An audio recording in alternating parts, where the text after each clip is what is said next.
नमस्कार दोस्तों, आप सभी का स्वागत है आपके अपने इस YouTube चैनल पर।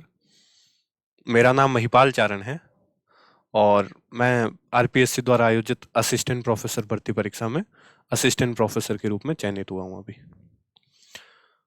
पिछले 10 से 15 दिन कई व्यस्तताओं से घिरा रहा। कुछ पुराने रिकॉर्डेड वीडियो थे जो मैंने अपलोड किए, लेकिन अब आज से लगातार मैं YouTube पर सक्रिय रहूंगा ताकि मैं आपको निरंतर मार्गदर्शन कर पाऊं। आज हम लोग बातचीत करेंगे आरपीएससी द्वारा आयोजित असिस्टेंट प्रोफेसर भर्ती परीक्षा 2025 के संबंध में। जो हिंदी विषय है, हिंदी विषय के पेपर 2 की क्या रणनीति रहे और कौन सी हम पुस्तकों का चयन करें, किन पुस्तकों को हम पढ़ें कि हम एक अच्छा और एक सेफ स्कोर अर्जित कर पाए। तो आइए बातचीत करते हैं। जैसा कि आप सभी लोगों को पता है, असिस्टेंट प्रोफेसर का जो पेपर होता है राजस्थान में, उसमें 3 पेपर होते हैं, पेपर 1, पेपर 2 और पेपर 3। पेपर 3 कॉमन है और पेपर 3 का वीडियो मैं अपने यूट्यूब चैनल पर अपलोड कर चुका हूं। और हिंदी विषय से चूंकि मैं सहायक आचार्य हूं और हिंदी विषय के बारे में मैं बताने के लिए अधिकृत भी हूं, तो हिंदी विषय के पेपर 1 की रणनीति, उसकी पुस्तकों की परिचर्चा हम पिछले वीडियो में कर चुके हैं। आज हम हिंदी विषय के पेपर 2 की बात करेंगे। आप सबको पता है कि इसके अंदर 150 प्रश्न आते हैं और ये 75 अंक का पेपर है। तो 150 प्रश्न, 75 अंक, और जो हमारा टारगेट है 2025 की भर्ती के लिए, वो पेपर 2 में 62 से 65 अंक अर्जित करने का होना चाहिए। मेरे लगभग 60-61 अंक है। अभी अंक तालिका आरपीएससी जब जारी करेगी तो वो भी मैं आपको स्क्रीनशॉट के साथ यहाँ पर अपलोड कर लूंगा।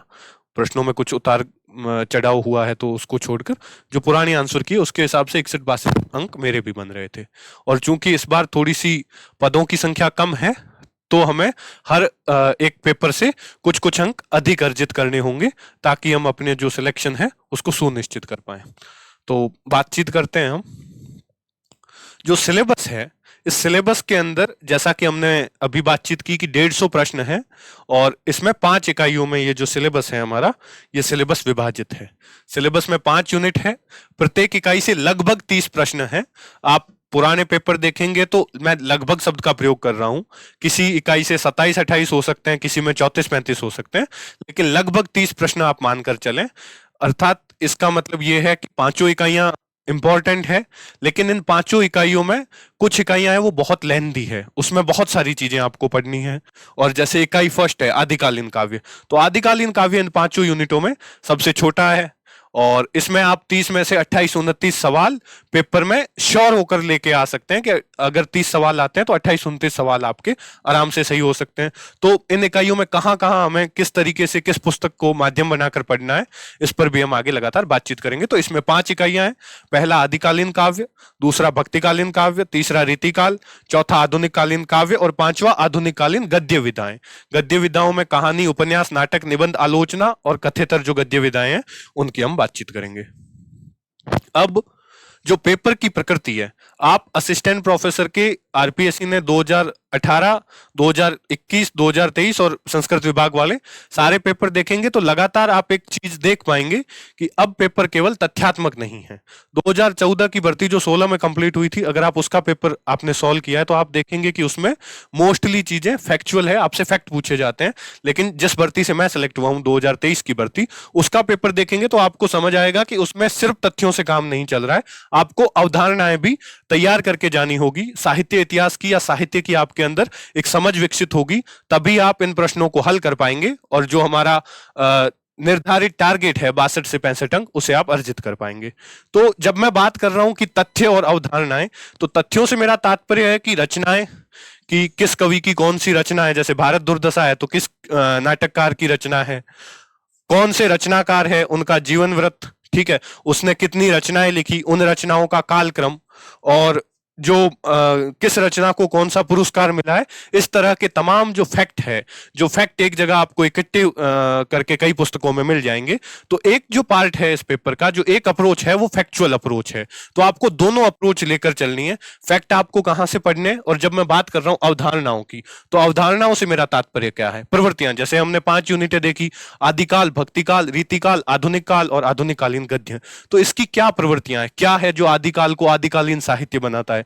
कौन सी रचनाएं हैं जिसको इतिहासकारों ने आदिकाल के अंदर सम्मिलित किया? उस कालखंड की कौन सी विशेषताएं हैं जिनकी वजह से उस कालखंड में ऐसी रचनाएं लिखी गई? दूसरा, कोई कवि है तो उसका काव्यगत वैशिष्ट्य क्या है? जैसे अज्ञे है, मुक्तिबोध है, तो ये एक कवि के रूप में इनकी क्या विशेषताएं हैं? ये खुद को उस परंपरा से कैसे अलग कर पाते हैं, कैसे वो उस परंपरा में शामिल होते हैं, इसकी समझ होनी चाहिए। किसी कवि पर जो विचारधाराओं का प्रभाव है, अज्ञे पर अस्तित्ववाद का प्रभाव है तो किस तरह का प्रभाव है? क्या वो पूर्ण रूप से अस्तित्ववाद को स्वीकार करते हैं? नहीं, वो नहीं करते हैं। वो अस्तित्ववादी मृत्यु को नकारते हैं असाध्य वीणा कविता में। तो इन सारी चीजों को आपको समझना होगा, और ये फैक्ट नहीं है, ये आपको अवधारणाओं के स्तर पर, जब आप इतिहास की मूल पुस्तकों को पढ़ेंगे तब आप समझ पाएंगे कि किस कवि पे उस काल का क्या प्रभाव है। कोई कवि उस समय से निरपेक्ष होकर नहीं लिख पाएगा, तो समय में कौन सी परिस्थितियां रही, जैसे अज्ञेय या प्रयोगवाद है, तो प्रयोगवाद में कौन सी चीजें थी जिससे व्यक्ति की महत्ता बढ़ती गई, इन सारी चीजों को समझना ये अवधारणाओं के अंतर्गत आएगा। फिर आप जब देखेंगे कि अभी जो पुराने प्रश्न पत्र है उसमें बहुत सारे कथन आलोचकों के आते हैं कि कबीर के बारे में रामचंद्र शुक्ल क्या कहते हैं, कबीर को हजारी प्रसाद द्विवेदी क्या कहते हैं, कबीर की भाषा को शुक्ल बोलते हैं कि वो काव्यत्व की बात नहीं है, जबकि हजारी प्रसाद द्विवेदी उसे भाषा का डिक्टेक्टर कहते हैं। तो आप सारे कथन तो याद नहीं कर पाएंगे, तो आलोचनों के कथनों को, आलोचकों के मतों को किस प्रकार से आप समझेंगे, ये जो आपका पार्ट है ये अवधारणाओं के अंतर्गत आएगा। तो पेपर की प्रकृति क्या है? फैक्ट है, कॉन्सेप्ट है, दोनों लगभग 50-50% है। जो अब धीरे धीरे जो आरपीएससी कर रही है उसमें फैक्ट थोड़े कम पूछे जा रहे हैं, लेकिन इसका तात्पर्य ये नहीं है कि आप बिल्कुल फैक्ट ना पढ़ें। लगभग 50%, यानी कि 50 से 60 सवाल तो इन 150 में से आपको फैक्चुअल मिलेंगे ही मिलेंगे। अब सिर्फ फैक्ट भी नहीं है, फैक्ट के साथ अवधारणाओं का मिक्सचर है, क्योंकि आरपीएससी प्रश्न के अंदर 4 विकल्प देती है और चारों में पंक्तियां दे रही है, और उन पंक्तियों में फैक्ट भी है और उसके साथ अवधारणा भी है। तो इसको भी आपको लेकर चलना होगा। तो ये पेपर की प्रकृति है। पेपर की प्रकृति में फैक्ट भी पूछे जा रहे हैं, अवधारणाएं भी पूछी जा रही है। अब हम बात करेंगे कि इसको हम तैयार कैसे करेंगे। तो जो बुक लिस्ट है, वो बुक लिस्ट मैंने एक अपने तरीके से सजेस्ट करी है। सीधी मैं आपको किताबें नहीं बता रहा हूं, जो मेरे पास मेरा अनुभव है कि मैं कैसे 23 की उम्र में असिस्टेंट प्रोफेसर बन गया, कैसे मैंने जस्ट बीए करने के बाद एमए में इनरोल होते ही मैंने जेआरएफ कर ली, कैसे मेरा जेएनयू के अंदर 7th रैंक थी, डीयू के एंट्रेंस के अंदर मेरी रैंक थी, आरयू के एमए के एंट्रेंस में मेरी फर्स्ट रैंक थी। तो इन सारी चीजों से जो एक चीज कॉमन थी कि हिंदी एक ऐसी चीज है, जो हिंदी साहित्य का ये आपका जो दूसरा पेपर है, वो आप चाहें तो नेट जेआरएफ का सिलेबस देख लें, किसी भी यूनिवर्सिटी के एंट्रेंस का सिलेबस देख लें, किसी भी पीसीएस के प्रोफेसर का सिलेबस देख लें। हिंदी साहित्य का जो इतिहास है, जो इतिहास का पार्ट है, जिसमें आदिकाल, भक्तिकाल, रीतिकाल, आधुनिक काल और आधुनिककालीन गद्य विधाएं, यह हर जगह फिक्स है। इसमें आप राजस्थान का पेपर देंगे तो इसमें से कुछ भी अलग नहीं हो जाएगा, कुछ रचनाएं, कुछ टेक्स्ट जुड़ जाएगा। तो जो व्यक्ति इस भाग को बहुत अच्छे से कर लेता है, वो कहीं पे भी हिंदी का पेपर देगा, वो निश्चित रूप से अच्छा स्कोर करेगा। और इसका मैं खुद को भी इसके रूप में, उदाहरण के रूप में प्रस्तुत कर सकता हूं कि मेरा जहां जहां मैंने हिंदी के पेपर दिए, मेरा अच्छा स्कोर है। डीयू के एंट्रेंस में भी मेरी 3rd या 4th रैंक थी। तो लगातार हिंदी में मैं अच्छा स्कोर कर पाया। तो उसमें मेरी क्या रणनीति रही, मैं उसको आपको बताऊंगा। तो चूंकि कोई भी पेपर है वो मोस्टली दोनों तरह के होते हैं, उसके अंदर प्रश्न फैक्चुअल भी होते हैं, कॉन्सेप्ट बेस्ड भी। तो जो पेपर 2 है, इस पेपर 2 के अंदर जो फैक्ट का पोर्शन है, उस फैक्ट को आप कैसे पढ़ेंगे? फैक्ट के लिए 2 किताबें हैं, एक गोविंद पांडे और सरस्वती पांडे, और दूसरी किताब है दृष्टि नेट जेआरएफ की। पुस्तकें तमाम हैं, प्रतियोगिता साहित्य, प्रतियोगिता दर्पण, तमाम किताबें हैं, ठीक है। लेकिन जो सबसे बेहतरीन 2 किताबें हैं, एक है गोविंद पांडे और सरस्वती पांडे। ये लगभग 7-8-10 साल पहले किताब आई, और इसने हिंदी साहित्य के फैक्चुअल डाटा को पढ़ने का पूरा तरीका ही परिवर्तित कर दिया। बहुत शानदार किताब है, मैं केवल इसी किताब को पढ़ता रहा हूं फैक्ट के लिए। लेकिन दूसरे विकल्प के रूप में दृष्टि नेट जेआरएफ की जो किताब है, उसमें भी अच्छी स्तरीय सामग्री है। गोविंद पांडे से ज्यादा बड़ी किताब है, उसमें कुछ चीजें और एड ऑन है। अब एड ऑन का नुकसान यह है कि आपके पास डाटा ज्यादा होता है तो उसको याद करने में दिक्कत रहती है। तो इन दोनों में से आप अपने विवेक के अनुसार, अगर आपको गोविंद पांडे और सरस्वती पांडे पढ़ने में ज्यादा आसान लग रही है, उससे आप डाटा ज्यादा आसानी से याद कर पा रहे हैं, क्योंकि वो दृष्टि की तुलना में थोड़ी अपेक्षाकृत रूप से छोटी और पतली किताब है, या अगर आप दृष्टि से पढ़ पा रहे हैं तो आप दृष्टि से पढ़िए। तो फैक्ट के लिए इन दोनों में से एक किताब का आप चयन कीजिए।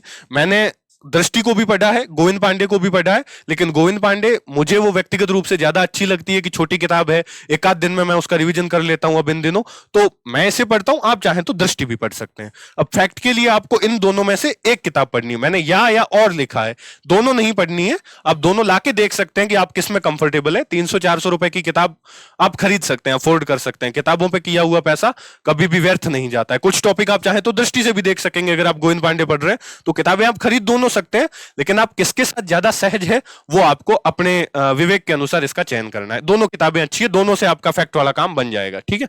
उसके बाद ये किताब आपने खरीद ली। अब दूसरा है जो यूथ पब्लिकेशन है, तो youth publication previous year question paper की एक बुक निकालता है, जिसमें आज तक जितने भी TGT, PGT, first grade, second grade, Rajasthan assistant professor, Haryana assistant professor, UP assistant professor, MP assistant professor, तमाम जगहों के जितने हिंदी के प्रश्न आए हैं, केवीएस वगैरह के, वो सारे प्रश्न आपको एक जगह, और दूसरा काल के अनुसार, जैसे आदिकाल से जितने प्रश्न बने हैं, लगभग 700, 800, 1000 प्रश्न, वो सारे प्रश्न आपको उस पुस्तक में एक जगह संकलित मिल जाएंगे। कुछ प्रश्नों के उत्तर में त्रुटियां हैं, हर किताब में रह जाती है 2-4-5%। जब आप इन तमाम चीजों को पढ़ने के बाद वो प्रश्न लगाएंगे तो आप समझ पाएंगे कि इसका उत्तर गलती से मिसप्रिंट हुआ है। तो आप इस किताब को निश्चय ही खरीदें। अगर आप हिंदी के अभ्यर्थी हैं, अगर आप हिंदी से assistant professor, RPSC school lecturer, कोई भी पेपर कहीं का देना चाहते हैं, तो आपको यूथ पीवाईक्यू आपके पास होनी चाहिए, ताकि आप जिस भी कालक्रम को पढ़ें उसके आज तक आए हुए सारे प्रश्न आपको समझ आए। तब आपके अंदर ये स्वविवेक होगा। हम लोग बहुत बार कोचिंगों पर निर्भर करते हैं, हम बहुत बार शिक्षकों पर निर्भर करते हैं, लेकिन जो हमारी सबसे अच्छा पथ प्रदर्शक हो सकता है वह है पीवाईक्यू। अगर आप मेरा यूट्यूब चैनल लगातार देख रहे हैं तो एकमात्र चीज जिस पे मैंने हर जगह सबसे ज्यादा जोर दिया है वो है previous year question paper. Previous year question paper जब आप देखेंगे तो आपको समझ आएगा कि आदिकालीन काव्य से कौन से डाटा से फैक्ट से सवाल बनते हैं। जैसे जैन रचनाकार आप देखेंगे तो तमाम किताबों में 20, 25, 30 और कई कोचिंगों में तो 50-50 रचनाकार आपको लिखाए होंगे, लेकिन क्या उन 50 से प्रश्न बनते हैं कि नहीं बनते हैं, यह समझ आपको किसी और की दी हुई काम नहीं आएगी। यह जब आप इनसे 500-800 सवाल आप आदिकाल के निकाल लेंगे, तब आप आइडेंटिफाई कर पाएंगे कि मोस्ट सवाल किससे बनते हैं। इसलिए इन दोनों पुस्तकों में से फैक्ट के लिए एक पुस्तक का आप चयन करें। यूथ पब्लिकेशन की प्रीवियस ईयर क्वेश्चन पेपर है, उसे आप लेकर आए और उससे आप प्रत्येक काल, जैसे इसमें इकाई एक आपने आदिकाल पढ़ लिया, 2-3 दिन आपको लगे आदिकाल पढ़ने में, और उसके बाद इसके 700-800 आप सारे सवाल निकाल जाइए। कुछ सवाल होंगे जो इन दोनों पुस्तकों में शायद ना हो, तो उसे आप पुस्तक के ऊपर जो हाशिया है उसमें लिख दीजिए कि ये एक नया डाटा है, ये फैक्ट पूछा जा सकता है। तो जो आपकी ये गाइड है यही आपके नोट्स बन जाएंगे। आप चाहे तो इसमें स्टिकी नोट्स लगा सकते हैं। अगला एक और वीडियो बनाऊंगा मैं जिसमें मैं बताऊंगा कि आदिकाल को कैसे पढ़ें, आदिकालीन फैक्ट कैसे पढ़ें, सरप्पा और इनकी पंक्तियां कैसे याद रखें। तो उसमें मैं अपनी गोविंद पांडे जो मैंने बहुत बार पढ़ी है उसके कुछ फोटोज भी लगाऊंगा, तो आप उसमें देख पाएंगे कि किस तरह से आप उसमें स्टिकी नोट्स वगैरह का प्रयोग कर सकते हैं। एक किताब इन दोनों में से यूथ पब्लिकेशन के प्रीवियस ईयर क्वेश्चन। इसके बाद अभी एक तीसरी जो एक चीज मैं और आपको सजेस्ट कर रहा हूं, अभी हाल ही में एक और नई पुस्तक आई है जो आरपीएससी में जितने हिंदी के प्रश्न पूछे गए हैं उनका अच्छा बेहतरीन संकलन है और उसकी अच्छी व्याख्या भी है। हिंदी साहित्य प्रश्न संचयिका नाम से पुस्तक है और इसके राइटर हैं के.आर. मैया सर और हजारी राम चौधरी। आप इस पुस्तक को देख सकते हैं। आरपीएससी हिंदी से क्या सवाल पूछती है इसकी समझ के लिए आप ये भी खरीदिए, और पीवाईक्यू यूथ पब्लिकेशन के इसलिए खरीदिए कि इससे संभावित सारे प्रश्न आपको लगभग मिल जाएंगे। और जब आप इन लगभग 19 से 20 हजार के समथिंग प्रश्न हैं इस यूथ पब्लिकेशन में, इतने सवाल निकाल लेंगे तब आपके पास बहुत अच्छा कॉन्फिडेंस रहेगा कि हिंदी के 20-25 हजार जो सवाल आज तक बने हैं उन्हीं में से लगभग जो ये आपके 150 प्रश्न हैं उसमें आरपीएससी अवधारणा के सवाल भले ही अपनी तरफ से नहीं बनाए, पुस्तकों के कुछ नए कथन उठा लें, लेकिन जो फैक्चुअल डाटा जितना भी है लगभग 50% यानी 75 सवाल, 50% और ये 75 प्रश्न, तो इनमें से आपके आराम से 65 प्रश्न लगभग उन्हीं के आसपास बनेंगे, इन्हीं 20,000 सवालों के जो ऑप्शन हेर बदल के साथ, क्योंकि हिंदी साहित्य में बहुत नए प्रश्न बनने की संभावना कम है जो स्तरीय भी हो। तो आप इसे जरूर देखें, इस पुस्तक से फैक्ट पढ़ें और आरपीएससी किस प्रकार से प्रश्न पूछती है उसे देखने के लिए हिंदी साहित्य प्रश्न संचयिका के.आर. मैया सर और हजारी राम चौधरी जो भाई हैं इनकी आप पुस्तक देख सकते हैं। अब फैक्ट की बात हमने कर ली, अब हम बात करेंगे कि जो अवधारणाएं हैं, अवधारणाओं में क्या, कि किसी कवि का वैशिष्ट्य क्या है, किसी काल की प्रवृत्ति क्या है, किस काल की कौन सी परिस्थितियां थी जिससे उस काल के साहित्य का निर्माण हुआ, भक्ति काल से जो रीति काल में परिवर्तन हुआ तो जनता की चित्तवृत्तियों में परिवर्तन क्यों हुआ, क्यों सारे कवि श्रृंगारिकता की तरफ भागने लगे। तो इन सब की जब आपको समझ बनानी है तो उसके लिए आपको मूल पुस्तकों का अध्ययन करना पड़ेगा, इसका कोई विकल्प नहीं है। बिल्कुल भी इसमें 1% भी दोहराई की बात नहीं है कि आपको मूल पुस्तकें पढ़नी पड़ेंगी, वो जमाना लग चुका है।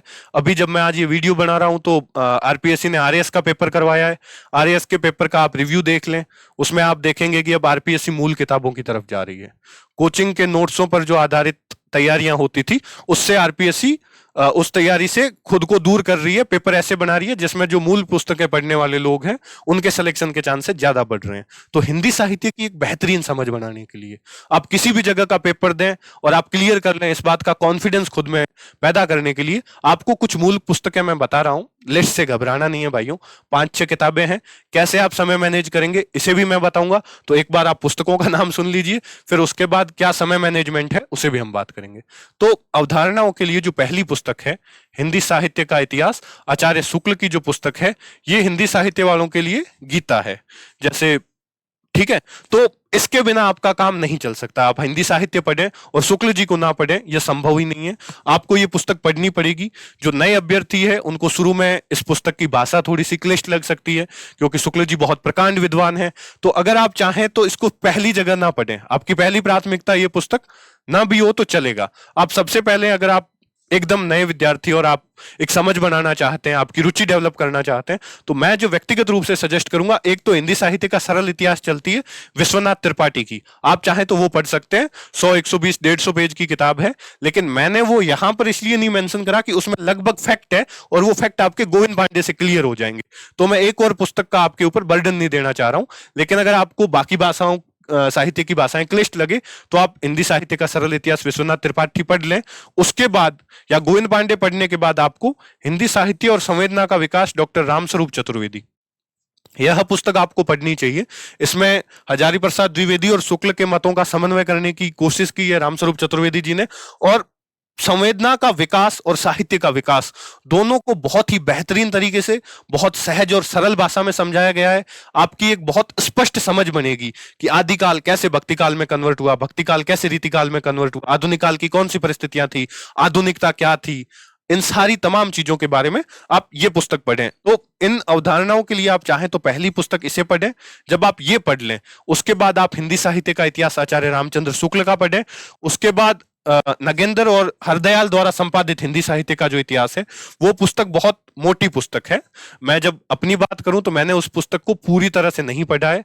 जो जो टॉपिक, जो जो चीजें मुझे काम की लगी, जो जैसे अगर मैं ग्रेजुएशन के दौरान से ये सारी तमाम किताबें मेरे पास थी और मैं उनको पढ़ता रहा, अगर मुझे रीतिकाल पे कोई नोट्स या असाइनमेंट बनाने थे तो मैंने रीतिकाल उस समय उनसे पढ़ लिया। मैंने आधुनिक काल के किसी कवि के बारे में मेरा असाइनमेंट था तो मैंने आधुनिक काल के कवि के बारे में या किसी काल के बारे में, किसी काल की प्रवृत्तियां उससे पढ़ ली। आप सभी को मैं एक चीज सजेस्ट करूंगा, क्योंकि आपके पास लगभग 12 महीने का समय है, तो हिंदी साहित्य जो नगेंद्र द्वारा संपादित है उसमें जो हिंदी कविता का इतिहास है, आदिकाल, भक्तिकाल, रीतिकाल और आधुनिक कालीन कवि, इतना तो आप कम से कम पढ़कर जाएं।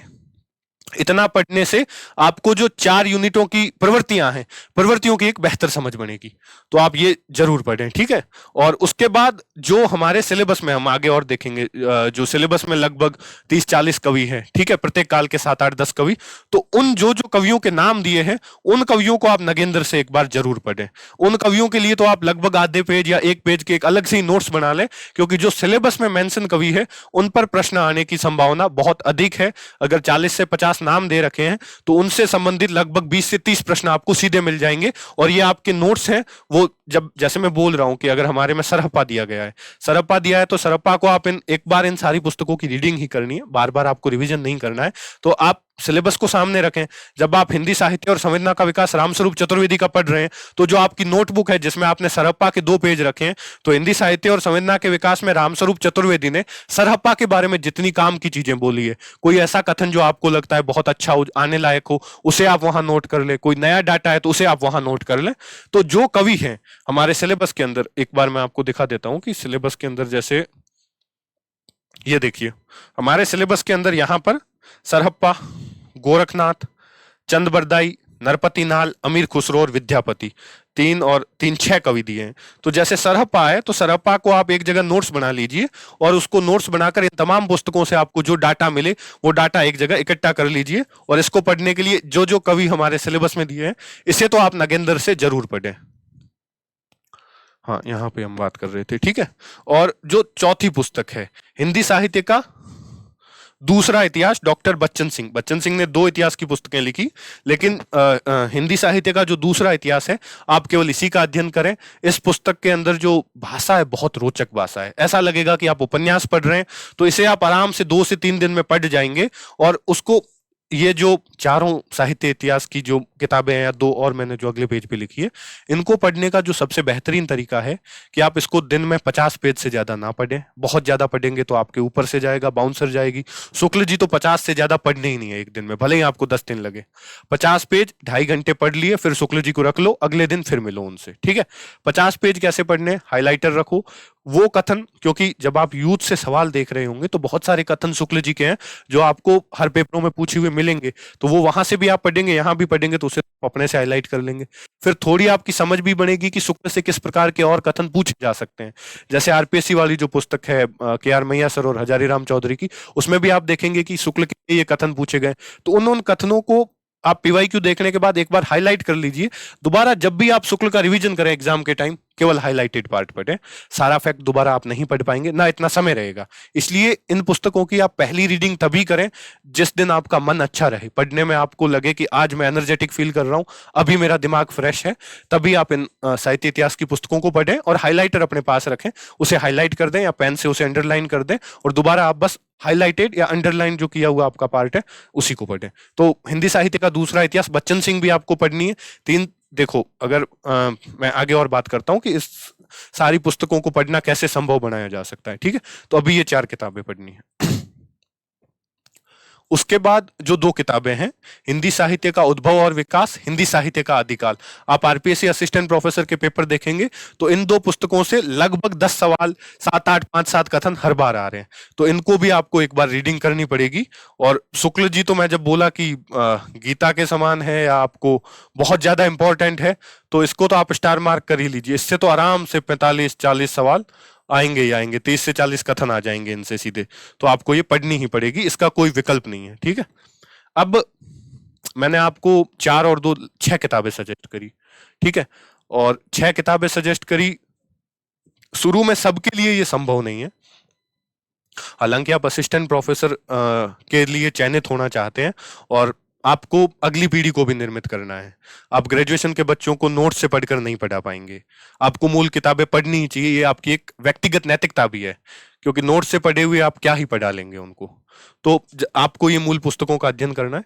दूसरी चीज है कि दृष्टि यूपीएससी ऑप्शनल के जो नोट्स चलते हैं, जिसकी बातचीत मैंने हिंदी पेपर 1 में भाषा वाली जो यूनिट है उसके लिए भी मैंने उसे सजेस्ट करा था। इसमें जो 4 यूनिटें हैं आधुनिक हिंदी कविता तक की, भक्तिकाल, आदिकाल, भक्तिकाल, रीतिकाल और आधुनिक काल, उसकी एक बुकलेट है, उसको आपको पढ़ना चाहिए। लगभग 250-220 पेज की किताब, वो उनके नोट्स आते हैं एक बुकलेट, तो उसके अंदर आपको बहुत शानदार समझ मिलेगी। लेकिन मैं तब भी कहूंगा सिर्फ इस नोट्स के भरोसे नहीं रहना है, क्योंकि नोट्स नोट्स रहते हैं और मूल किताबें मूल किताबें। आपको कॉन्फिडेंस हमेशा मूल किताबों से आएगा, इसलिए मूल किताबें आपको पढ़नी है। उसका रिवीजन आप बार बार नहीं कर सकते, इसलिए आप इन नोट्स पे डिपेंड रह सकते हैं। दृष्टि यूपीएससी ऑप्शनल के नोट्स, और हिंदी साहित्य विविध कालखंड, धाराएं और दृष्टिकोण नाम से के आर मैया सर की भी एक पुस्तक आई है, उसमें भी चीजों का अच्छा कंपाइलेशन है, बढ़िया संपादित है वो पुस्तक। तो उसमें आप ये चीजें देख सकते हैं, कई साहित्य इतिहासकारों के कथन हैं। लेकिन मैं आपसे बड़े भाई के रूप में फिर भी ये रिक्वेस्ट ही करूंगा कि आप नोट्स से या इस पुस्तकों से दी गए 10 कथन वो शुक्ल जी से दे देंगे, 20 कथन दे देंगे, रामस्वरूप चतुर्वेदी से 10 कथन, उसकी तब भी एक सीमा रहेगी। आपको वो कॉन्फिडेंस आएगा, वो मूल पुस्तक पढ़कर ही आएगा। तो आप लोग इन मूल पुस्तकों को पढ़ें, उसके बाद रिवीजन के दौरान आप इन दोनों में चीजें देख सकते हैं। अब इतनी सारी पुस्तकें पढ़ना क्या संभव है? आप में से बहुत लोग ये चीज सोचेंगे, क्योंकि ये मैं एक अपने स्तर पे भी रिस्क ही ले रहा हूं कि आपको मूल किताबें पढ़ने के लिए प्रेरित कर रहा हूं। लेकिन मूल किताबें क्यों पढ़नी है और कैसे संभव है, इस पे बात करते हैं। मेरे अधिकांश जो साथी है वो कहीं ना कहीं किसी जगह से कोचिंग ले रहे होंगे। तो कोचिंग, आप 2 से 4 घंटे तो आपकी कोचिंग चलती होगी दिन में, ठीक है। 2 से 4 घंटे आप कोचिंग चलती है तो 2-3 घंटे आपको आने जाने में लग जाते होंगे। तो लगभग आपके दिन के 6 से 7 घंटे कोचिंग में जाते हैं, ठीक है। मैं कोचिंग का विरोध नहीं कर रहा हूं, कोचिंग भी करें आप। लेकिन कोचिंग के साथ दिक्कत यह है ना कि आप किसी और के माइंड से साहित्य को देख रहे हैं। आप अपनी तरफ से मूल किताबें पढ़े ना। हिंदी गणित नहीं है ना कि आपको समझ नहीं आएगी। आप खुद से पढ़ेंगे तो आपको समझ आ जाएगी। मैं एकदम किसी कोचिंग से नहीं जुड़ा हूं, मैंने सेल्फ स्टडी करी है हमेशा। और हिंदी बहुत ज्यादा इजी है। मुझे लगता है कि जो आदमी एक बार आचार्य शुक्ल को लेके पढ़ जाएगा, शुक्ल जी ने यह बोला है कि जनता की चित्तवृत्तियों का सिंचित प्रतिबिंब है साहित्य, तो है। कुछ शब्द आपको नहीं समझ आएंगे तो वो आप डिस्कस कर लेंगे, प्रीवियस ईयर क्वेश्चन पेपर देख लेंगे। तो कोचिंग में जब आप 6 से 7 घंटे देते हैं, फिर उसके नोट्स पढ़ते हैं। और जो मैं जिन किताबों की बात कर रहा हूं, शुक्ल जी आप लगभग 10 से 15 दिन में डेली 2 से 2.5 घंटे पढ़ेंगे।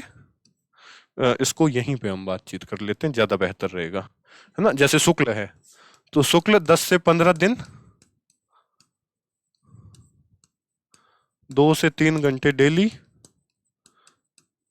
50 पेज, ठीक है। आचार्य शुक्ल की आपकी रीडिंग कंप्लीट हो जाएगी, मैं गारंटी लेता हूं, ठीक है। हिंदी कविता का इतिहास, जो कविता वाला पार्ट है उसमें भी 10 से 15 दिन, चलो 20 मान लो, ठीक है। जब ये शुक्ल की आपकी रीडिंग हो जाए तब इसकी बाद इसको शुरू कर दो, वही 2 से 3 घंटे। तो आपकी नगेंद्र की भी रीडिंग हो गई और नगेंद्र के हाईलाइटेड पार्ट रिवीजन के लिए आपके पास आ जाएंगे। फिर हिंदी साहित्य और संवेदना का विकास, मैक्स टू मैक्स 5 से 7 दिन, ठीक है, और 2 से 3 घंटे डेली। हिंदी साहित्य का दूसरा इतिहास बच्चन जी, 5 से 7 घंटे। अगर आप बहुत धीरे पढ़ते हैं, तब मैं ये बोल रहा हूँ 5 से 7 दिन। अगर आपकी पढ़ने की स्पीड अच्छी है, आप अच्छे से हिंदी को फास्टली पढ़ सकते हैं, तब इसको मैं 5 से 7 दिन भी नहीं लगेंगे, ठीक है। तो कितने दिन लगे? आप अभी लगभग हम लोग फरवरी, मैं ये वीडियो रिकॉर्ड कर रहा हूं, ठीक है। पेपर आपका दिसंबर में है, लगभग 10 से 11 महीने हैं आप पे। और ये कितने दिन हुए? 20, 20, 40 और 10 ये मान लो, या 15 मान लो। 40 और 15 कितने हो गए? 55। 55 और 15 दिन ये मान लो, 70 दिन। मैक्स टू मैक्स 2.5 महीने भी नहीं हो रहे, आपके पास लगभग 12 महीने हैं। और असिस्टेंट प्रोफेसर की आप तैयारी कर रहे हैं तो 12 महीने आप डेली 8 से 10 घंटे पढ़ेंगे। क्या टाइम टेबल होना चाहिए, उस पर मैं एक पुराना वीडियो भी बना चुका हूं। तो जब आपके पास इतना अधिक समय है तो आप क्यों नोट्स के भरोसे रहें? और हमेशा इस चीज का एक कॉन्फिडेंस भी आपका लो रहता है जब आप इंटरव्यू भी देंगे, क्योंकि इस भर्ती प्रक्रिया के अंदर 3 पेपर देने के बाद जो अगला स्टेप है वो इंटरव्यू है 24 नंबर का। तो इंटरव्यू में सब्जेक्ट एक्सपर्ट आपसे इस चीज की उम्मीद करते हैं कि आपने मूल पुस्तकों का अध्ययन किया हो। तो मेरी आप सबसे बहुत हाथ जोड़कर गुजारिश है कि मूल किताबें पढ़िए, इससे घबराने की आवश्यकता नहीं है। हम लोग डरते हैं कि यार 6 किताबें मैं कब पढ़ूंगा, पूरा याद भी नहीं करना है, आपको पढ़नी है। आपने रीडिंग लगा ली, हाईलाइट कर दिया। और जिन, अब मैंने जैसे इसमें 15 दिन लगाए, तो 15 दिन में आपने पढ़ ली शुक्ल, 450 से 500 पेज होंगे अलग अलग पब्लिशर के। किसी ने छोटा प्रिंट किया हो, किसी ने बड़ा प्रिंट किया हो, ठीक है। तो 500 पेज को आपने 15 दिनों में पढ़ा और आपने हाईलाइट कर लिया जो जो चीजें आपको इंपॉर्टेंट लगी। तो हाईलाइटेड पेज कितने होंगे जब आप पेज गिनेंगे? तो मुश्किल से 100 पेज। अगर आपको समझ नहीं है, आप सारी चीजें हाईलाइट कर रहे हैं, 100 से 120 पेज। 100 से 120 पेज को वापस रिवाइज करने में आपको 3 दिन लगेंगे। फिर उसको दोबारा रिवाइज करने में 1.5 दिन भी नहीं लगेगा। डेली 2, 2.5, 3 घंटे में आप कर लेंगे। तो इस तरह से मूल किताबों को आप पेपर तक बहुत अच्छे से 5 से 6 बार रिवाइज कर पाएंगे। और अभी से जब आप शुरू करेंगे, सबसे पहले रामस्वरूप चतुर्वेदी ले लीजिए, इसके बाद बच्चन सिंह भी पढ़ लीजिए, फिर शुक्ल जी पे जाइए अगर आपको शुक्ल जी शुरू में पढ़ने में कठिन लग रहे हैं तो। क्योंकि इन दोनों ने शुक्ल जी को आधार बनाकर लिखा है, तो वो बहुत जगह शुक्ल जी को कोट करेंगे, उसकी आलोचना भी करेंगे, उनका समर्थन भी करेंगे। तो आप इनको पढ़ के फिर इस पे जाएंगे तो आपको समझ आ जाएगा, अच्छा शुक्ल जी ने उस समय ये बोला था, उन्होंने बोला था कि आदिकाल को वीरगाथा काल कहो, लेकिन फिर वो वीरगाथा काल क्यों स्वीकार्य नहीं हुआ, इसकी एक्सप्लेनेशन आपको पहले यहां मिल जाएगी। उसके बाद आप यहां पढ़ेंगे तो बहुत इजी, बहुत ज्यादा सहज है इसे। अब हिंदी साहित्य पढ़ने के लिए किसी टीचर या किसी कोचिंग पर डिपेंड रहने की मुझे व्यक्तिगत रूप से आवश्यकता नहीं लगती है। मेरे बहुत तमाम लोग मुझसे इस बात से नाराज हो सकते हैं, लेकिन मैं उस रिस्क को उठाकर आपसे ये बात कह रहा हूं कि आप मूल किताबें पढ़िए। उसके बाद भी आपको लगे कि मुझे कुछ चीजें समझ नहीं आ रही है, तो आप जहां से जिस कोचिंग से पढ़ रहे हैं उसके नोट्स पढ़ते रहिए, उससे मुझे कोई एतराज नहीं है। लेकिन मूल किताबें तो पढ़िए यार। बैसाखियों के सहारे अगली जनरेशन को भी आप बैसाखियों के सहारे चलने वाली बना देंगे। तो ये बात हो गई, ठीक है। अब दृष्टि यूपीएससी ऑप्शनल के नोट्स देख सकते हैं, ये किताब भी देख सकते हैं। और फिर कि क्या इतनी सारी पुस्तकें पढ़ना संभव है, तो बिल्कुल संभव है। कैसे संभव है, तो मैंने आपको टाइम मैनेजमेंट बता दिया कि इस तरह से आप पढ़ सकते हैं, ठीक है। कुछ और बातें कि जैसे जिसे मैं टिप्स एंड ट्रिक्स के नाम से बता रहा हूँ आपको, कि आपने फैक्ट के लिए गोविंद पांडे पढ़ ली, पीवाईक्यू के लिए यूथ पब्लिकेशन, और आरपीएससी वालों में जो मैंने एक पुस्तक बताई हिंदी साहित्य प्रश्न संचयी का, उसे आप देख रहे हैं। लेकिन आप जब डेली पढ़ रहे हैं हिंदी साहित्य, तो डेली आपको सवाल देखते रहना है। सवाल देखते रहने की एक आदत बना लीजिए। आप लाइब्रेरी से अगर घर जा रहे हैं, तब भी आप फोन में कुछ बहुत सारे टेलीग्राम चैनल है, उनके कुछ के नाम में टेलीग्राम पे जो मेरा ग्रुप है उसमें मैं देख के आपको भेज दूंगा, जहां पर अच्छे स्तरीय प्रश्न आते हैं।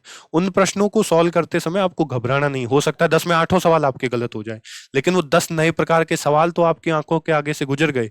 हिंदी साहित्य में स्कोर करने का सबसे बढ़िया तरीका है कि आप ज्यादा से ज्यादा सवाल निकालें। जितने अधिक आपकी आंखों के सामने से सवाल गुजरेंगे, उतनी ज्यादा आपकी सिलेक्शन की गारंटी होगी, और आप एक जगह नहीं, जहां पर आप पेपर देने जाएंगे वहां पर आप सिलेक्ट होंगे। तो क्या करते रहना है, आपको सवाल देखते रहना है। सवाल कहाँ देखेंगे, पीवाईक्यू यूथ पब्लिकेशन से। जब आप पढ़ रहे हैं, लाइब्रेरी में हैं, तो आपको लग रहा है यार बहुत बोरियत फील हो रही है, ये टॉपिक मैंने पढ़ लिया, तो चलो आधा घंटा सवाल निकाल लेते हैं यूथ पब्लिकेशन से। उसको आप लाइब्रेरी में अपनी डेस्क के ऊपर ही रखिए उस पुस्तक को, तो वो देख लिया, मैया सर वाली किताब से देख लिया। फिर टेलीग्राम पर भी कुछ चैनल है जो नेट जेआरएफ के लिए तमाम जो विश्वविद्यालयों की एंट्रेंस परीक्षा होती है, उनके लिए उसमें लोग लगातार प्रश्न भेजते रहते हैं, तो वहां पर आप देख सकते हैं। और तीसरा, जैसे टेलीग्राम तो मेरा भी है। मेरे पास तो इतना समय नहीं रहेगा कि मैं आपको डेली 10 प्रश्न भेज सकूं, लेकिन हाँ, एक और मंच है कि वहां पे एक डिस्कशन के लिए भी दूसरा ग्रुप बनाया है। उसमें आप लोग आपस में चाहे तो भी मिलकर 10 सवाल 15 सवाल भेज सकते हैं। कोई एक समय निर्धारित कर लीजिए, तो आपके पास लगातार सवाल आते रहेंगे, ठीक है। तीसरा, गूगल पे भी आप देख सकते हैं, बहुत सारी टेस्ट सीरीजें फ्री में रखी है गूगल ने। आदिकाल, हिंदी साहित्य आदिकाल के प्रश्न डाल दीजिए गूगल पे, तो आपको तमाम सवाल मिलते रहेंगे। उनमें से हो सकता है कि कुछ सवाल गलत हो, कुछ के उत्तर आपको लगेंगे कि ये किताब में मैंने पढ़ा है और ये गलत है, तो उसमें जिद नहीं करनी है। एक आपको वैरायटी मिली, देख ली, ठीक है, किताब में जाके कंफर्म कर लो, छोड़ दो और अगले सवाल पे बढ़ जाओ, ठीक है। और यूथ पब्लिकेशन, तो आपको लगातार प्रश्न देखते रहना है। जब भी आपको समय मिले, हिंदी साहित्य के 10 प्रश्न सॉल्व करने में लाइब्रेरी से आप अपने घर तक, फ्लैट तक जाएंगे, इतने में आप 10 नए प्रश्न देख लेंगे। तो इस समय का आप इस तरह से उपयोग करेंगे, और आपके जब स्कोर उसमें सही होगा, तो आपको लगातार बहुत आनंद आएगा, आप इस प्रक्रिया को बहुत एंजॉय कर पाएंगे। अगला है, आलोचकों के जो कथन है उनको सही करने के लिए क्या चीजें कर सकते हैं। अगर आप किसी कोचिंग पर, किसी गाइड पर निर्भर हैं, तो उसमें लिमिटेड कथन होंगे, क्योंकि कोचिंग की, गाइड की, उसकी अपनी लिमिटेशन है, वो सारी चीजें नहीं लिखवा सकते हैं। तो आप कैसे करेंगे इसको? करने का एक बेहतर तरीका तो यह है कि जब आप इन मूल इतिहास ग्रंथों को पढ़ जाएंगे, तो आपको आचार्य रामचंद्र शुक्ल की जो आलोचना दृष्टि है, उनकी जो भाषा है, उसको आप पकड़ने लगेंगे। अगर शुक्ल जी किसी की आलोचना कर रहे हैं, तो वो किस प्रकार से कर रहे हैं। अगर बच्चन सिंह किसी की आलोचना कर रहे हैं, तो किस प्रकार से कर रहे हैं। इससे जब आप इतिहास ग्रंथों से पढ़ेंगे, तब आप उनके शब्दों को पकड़ पाएंगे, उनकी जो स्टैंड है उसको आप क्लियर कर पाएंगे, कि अगर केशवदास की तारीफ कर रहे हैं, अगर रीतिगाल की तारीफ कर रहा है, तो कौन सा आलोचक कर सकता है। अगर कबीर की तारीफ है और नीचे ऑप्शन में शुक्ल और हजारी प्रसाद द्विवेदी, और ज्यादा तारीफ है, तो हजारी प्रसाद द्विवेदी कबीर से ज्यादा प्रेरित हैं, ज्यादा प्रभावित हैं, वो कबीर को ज्यादा बड़ा कवि मानते हैं। तो यह जब आप इतिहास ग्रंथों को पढ़ेंगे, तब आप नए कथनों में भी गैस कर पाएंगे। हिंदी के कुछ प्रश्न आप गैस करके ही सही करेंगे, और गैस करने के लिए आपको मूल पुस्तकें पढ़नी पड़ेंगी। फिर अगला है कि पाठ्यक्रम का आपको गहराई से अध्ययन और विश्लेषण। गहराई से अध्ययन और विश्लेषण में क्यों बोल रहा हूं, इस पे जब मैं सिलेबस पे बात करूंगा तब आपको और समझाता हूं। अगला जो स्लाइड है वो सिलेबस का ही है। फिर टेस्ट सीरीज और मॉक टेस्ट, जिस भी जगह आप रहते हैं और जितने आपको, जिन जिन कोचिंगों की टेस्ट सीरीज मिले, आप देते रहिए। प्रश्न अधिक से अधिक आपकी आंखों के सामने से जाएंगे, तो आपको एक तो वहां पर जब आप पेपर देने बैठेंगे, तो आपको भय नहीं लगेगा। आपके अंदर अंदर से ये कॉन्फिडेंस आएगा कि जितने संभावित प्रश्न बन सकते थे, मैं देख चुका हूं, कुछ नए आएंगे तो वो सबके लिए नए होंगे, तो आप बहुत अधिक कॉन्फिडेंट होके जाएंगे। इसलिए आप टेस्ट सीरीज या मॉक टेस्ट लगातार देते रहें। अब हम एक बार सिलेबस देख लेते हैं। राजस्थान लोक सेवा आयोग अजमेर ने जो द्वितीय प्रश्न पत्र का सिलेबस जारी किया है उसमें 5 यूनिट है। हिंदी साहित्य इतिहास लेखन की परंपरा और आदिकाल, जो पहली यूनिट है उसमें हिंदी साहित्य के इतिहास लेखन की परंपरा, काल विभाजन और नामकरण, प्रमुख साहित्य इतिहास ग्रंथों का परिचय। तो हिंदी साहित्य के इतिहास लेखन की परंपरा, काल विभाजन, नामकरण और इतिहास ग्रंथों का परिचय, ये फैक्ट है, गोविंद पांडे से आप पढ़ सकते हैं।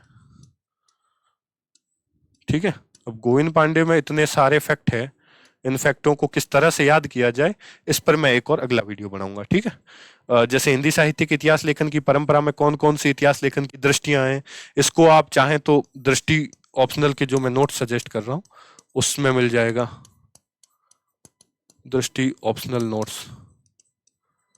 ठीक है, अगला पॉइंट है सामाजिक सांस्कृतिक पृष्ठभूमि, आदिकालीन साहित्य की प्रवृत्तियां। इसकी समझ आपको जो मूल इतिहास ग्रंथ है उनको पढ़ने से ही बनेगी। कोचिंग के नोट्स में भी आपको मिल जाएंगी, लेकिन आप मूल किताबें पढ़ेंगे तो ज्यादा बेहतर है। फिर सिद्धनाथ जैन और रासो काव्य परंपरा, प्रमाणिकता का प्रश्न, और ये सरहप्पा, गोरखनाथ, चंद्रबरदाई, नरपतिनाल, अमीर खुसरो और विद्यापति, इनके बारे में आपको डाटा इन तमाम किताबों से इकट्ठा करना है और इनके अपने सेल्फ नोट्स बनाने हैं। फिर दूसरा है भक्ति काल। भक्ति काल की ऐतिहासिक और सामाजिक और सांस्कृतिक आधार, कि भक्ति है उसका क्या आधार है, भक्ति आंदोलन का जो अखिल भारतीय स्वरूप है वो क्या है, भक्ति आंदोलन की दार्शनिक पृष्ठभूमि, कौन कौन से दार्शनिक संप्रदाय उस समय पृष्ठभूमि में थे और जिनकी वजह से भक्ति आंदोलन इतना ज्यादा व्यापक बना, अखिल भारतीय रूप में सामने आया। ठीक है, और भक्ति के उदय के कारण भक्ति आंदोलन के प्रमुख संप्रदाय, आचार्य, भक्ति आंदोलन का वैशिष्ट्य और राजस्थान में भक्ति आंदोलन, ये सारी चीजें आपको मूल इतिहास ग्रंथों से ही समझ आएंगी। और सामाजिक और ये प्रवृत्तियां, निर्गुण साहित्य कबीर रैदास, इसको फिर आप गोविंद पांडे से भी पढ़िए और मूल इतिहास ग्रंथ पढ़िए। ठीक है, मैं जहां गोविंद पांडे लिख रहा हूं उसमें से जो शुरू में फैक्ट के लिए दृष्टि चुन रहे हैं तो वो वहां दृष्टि से भी पढ़ सकते हैं। तीसरी यूनिट रीतिकाल, सामाजिक सांस्कृतिक पृष्ठभूमि, रीतिकालीन काव्य शास्त्र। अब ये आप नगेंद्र और तमाम मूल पुस्तकों से पढ़ेंगे तभी आप इसे समझ पाएंगे कि किस प्रकार से रीतिकालीन काव्य शास्त्र संस्कृति काव्य शास्त्र से प्रभावित है, क्या उसकी नवीनता है, क्या उसकी मौलिकता है, क्या उनका पांडित्य है, क्या उनका आचार्यत्व है। इसे आप मूल किताबें प्लस दृष्टि के जो नोट्स हैं उसे आप जरूर पढ़ें। उसमें बहुत सारे संभावित प्रश्न उन्होंने यूपीएससी के आधार पर बनाए हुए हैं और वो प्रश्न आपको निश्चय ही साहित्य की समझ बनाने में हेल्प करेंगे। ठीक है, रीतिकालीन साहित्य की स्रोत सामग्री, वर्गीकरण, रीतिबद्ध, रीतिमुक्त और रीति इतर वाला, और प्रमुख कवि और उनकी रचनाएं। प्रमुख कवि और रचनाओं के लिए आप गोविंद पांडे पढ़िए और जो फैक्ट हैं, जो प्रवृत्तियां हैं, अवधारणाएं हैं, उनके लिए जो मैंने 5-6 आपको मूल पुस्तकें सजेस्ट करी हैं वो पढ़िए। जो चौथी यूनिट है आधुनिक कालीन काव्य, तो उसमें आधुनिक काल के अंदर ऐतिहासिक और सामाजिक सांस्कृतिक पृष्ठभूमि की आधुनिकता है वो कैसे आई, कहाँ से रीतिकाल से आधुनिक बोध कौन सा है, कहाँ मध्यकालीन बोध है, कहाँ आधुनिक बोध है, कौन सी चीजें मध्यकालीन बोध की परिचायक है, कौन सी आधुनिक बोध की। फिर 1857 का स्वाधीनता संग्राम क्या है, हिंदी नवजागरण की अवधारणा क्या है, हिंदी जाति की अवधारणा क्या है रामविलास शर्मा की। फिर भारतेंदु और उनका मंडल, इसे आप भारतेंदु और उनका मंडल, ये जो चीजें हैं ये फैक्ट है, तो फैक्ट आप गोविंद पांडे से पढ़ लीजिए और उस समय की जो परिस्थितियां थी, उस समय की जो प्रेरणाएं थी, उनको आप इन तमाम इतिहास ग्रंथों से समझेंगे। फिर राष्ट्रीय सांस्कृतिक काव्यधारा, उसके जो कवि है मैथिली शरण गुप्त, माखनलाल चतुर्वेदी, दिनकर, श्याम नारायण पांडे, सुभद्रा कुमारी चौहान, इनका आपको नोट्स बनाने हैं। इन पुस्तकों में इनके बारे में जो जो कथन मिलते हैं वो कथन आप कोट करेंगे। इनका जो फैक्चुअल डाटा है वो आप गोविंद पांडे से इकट्ठा करेंगे या दृष्टि से इकट्ठा करेंगे। फिर छायावाद की क्या पृष्ठभूमि है, उसकी क्या प्रवृत्तियां हैं, छायावाद का क्या नामकरण है, छायावाद की आलोचना क्या है, शुक्ल किस प्रकार से छायावाद को देखते हैं, नंदुलारे वाजपेयी किस प्रकार से छायावादी आलोचना की सकारात्मक शुरुआत करते हैं। और जो इसमें एक और चीज जो मैंने वहां पे आपको पुस्तकें सजेस्ट करी उसमें सॉरी, एक चीज आप ये और ऐड कर सकते हैं, आधुनिक काव्य की प्रवृत्तियां, नामवर सिंह।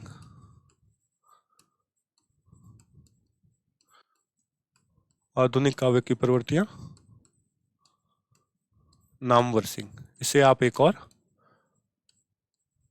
ऐड कर सकते हैं। ठीक है, क्योंकि आधुनिक काल में छायावाद की क्या विशेषताएं है, छायावाद में क्या राजनीतिक जागरण है, किस प्रकार से छायावाद शक्ति काव्य के रूप में है, इन तमाम चीजों की समझ आपको इस पुस्तक से भी बनेगी। ठीक है, फिर प्रगतिवाद है, तो छायावाद से प्रगतिवाद कैसे कन्वर्ट हुआ, प्रगतिवाद की कौन सी प्रवृत्तियां हैं, कौन से कवि प्रगतिवादी है, प्रगतिवाद से फिर प्रयोगवाद इतनी जल्दी क्यों आ गया 6 साल के अंदर? फिर प्रयोगवाद से नई कविता का रूपांतरण कैसे हुआ?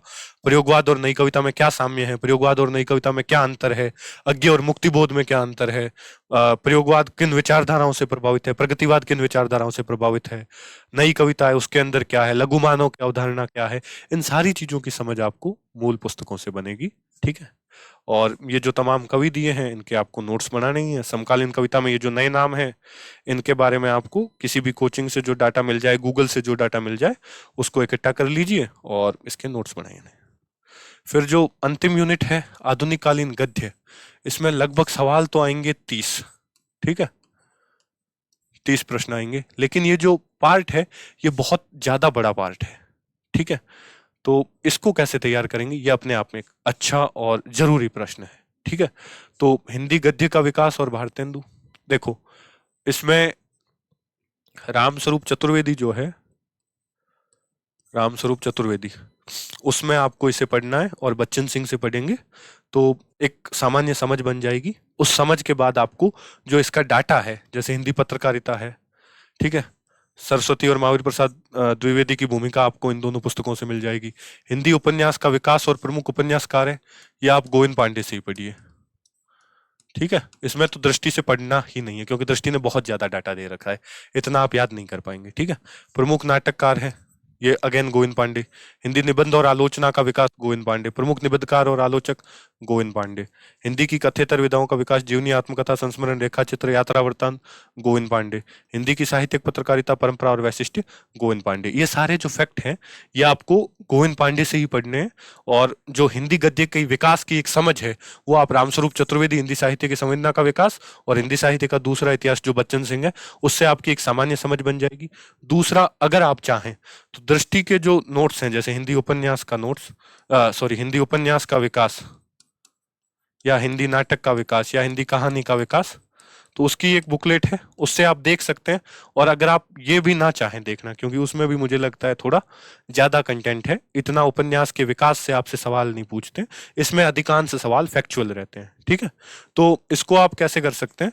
दूसरा, इग्नू का नोट्स है, इग्नू के जो नोट्स हैं उसे आप गूगल पे इस रूप में सर्च करेंगे अगर कि हिंदी उपन्यास का विकास और इग्नू नोट्स, तो आपको उसकी पीडीएफ मिल जाएगी 8-10 पेज की। आपके पास समय है तो आप ऐसे पढ़ सकते हैं। ठीक है, यहाँ पे मैं चाहता तो आपको हिंदी उपन्यास के विकास के लिए डॉक्टर मधुरेश की किताब सजेस्ट कर सकता था, मैंने वो किताबें पढ़ी है। हिंदी कहानी के विकास के लिए सजेस्ट कर सकता था, डॉक्टर गोपाल राय की किताबें सजेस्ट कर सकता था, हिंदी गद्य के लिए रामचंद्र तिवारी की किताब सजेस्ट कर सकता था, लेकिन उन किताबों की आपको आवश्यकता नहीं है जहां तक मुझे लगता है।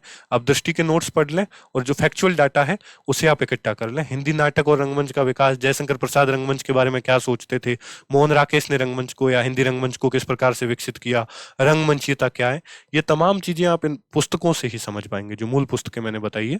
और बाकी इसके लिए गोविंद पांडे से इसका जो फैक्ट का पोर्शन है उसे आप तैयार कर सकते हैं। अब गोविंद पांडे में भी हिंदी उपन्यास का जब आप विकास देखेंगे तो लगभग 50 पेज का वो कंटेंट है। 50 पेज में बहुत सारे उपन्यासकार और उनके बहुत सारे उपन्यासों के नाम है, तो सारे उपन्यास तो आप याद नहीं कर पाएंगे। तो उसे कैसे मैनेज करना है इस पर मैं एक और अगला वीडियो बनाऊंगा, क्योंकि ये वीडियो थोड़ा ज्यादा लंबा भी हो गया है। और उसमें जो मैं अगला वीडियो बनाऊंगा 1-2 दिन में, उसमें मैं वो पुस्तक भी ले आऊंगा गोविंद पांडे, तो उसमें से कुछ कुछ आपको फोटोज भी यहाँ पर लगा दूंगा स्क्रीन पे, तो आप उसमें देख पाएंगे कि आपको कैसे इस चीज का निर्णय करना है कि कौन सी चीज पढ़नी है, कौन सी चीज छोड़नी है।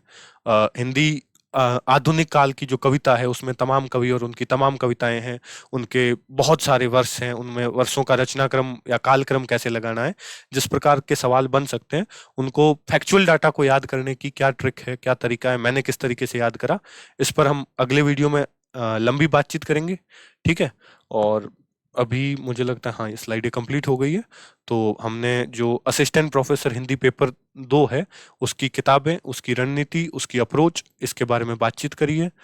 सुनने के लिए आप सबका धन्यवाद। अगर आपको ये वीडियो काम का लगे और कोई आपके और प्रश्न हो इस दूसरे पेपर से संबंधित, तो आप उसे जरूर कमेंट में लिखें। तो आप सबका धन्यवाद है। नमस्कार।